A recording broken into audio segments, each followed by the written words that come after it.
আর চুরি করব না।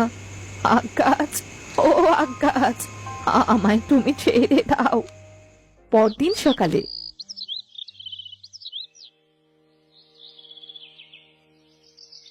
দিদা, তুমি? তোমাকে এমন আগ গাছ আটকে রেখেছে কেন? আসলে মানে কি হয়েছে খালাম্মা? দাঁড়াও দাঁড়াও, আমি তোমাকে ছাড়ানোর ব্যবস্থা করছি। দাঁড়াও দাঁড়াও।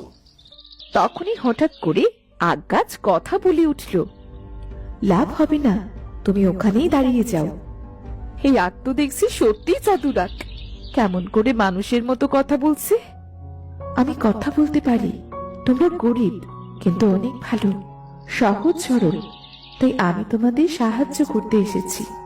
তুমি অনেক ভালো গাছ। এই যে বুড়ি, তুমি এদের অনেক চালিয়েছ। এরা তো গরিব মানুষ, সবজি বিক্রি করে কটা কাঠ বিক্রি করে এরা একবেলা খেয়ে না খেয়ে বাঁচে, আর তুমি কি না এদের সবজি চুরি করছো? আসলে আসলে আমি একদিন শাক চেয়েছিলাম, গাছ ছোট হওয়ায় বলেছিল বড় হলে নিতে। সেদিন আমার খুব মন খারাপ হয়েছিল, আর তাই জন্যই আমি এমন করি। সে তো বলেছিল বড় হলে তোমায় শাক দেবে। তুমি অন্যায় করেছো, এই শাস্তি তুমি ঠিকই পাবে। না না, উনাকে ছেড়ে দাও আগ গাছ। উনাকে আর মেরো না, বেচারা মরে যাবে।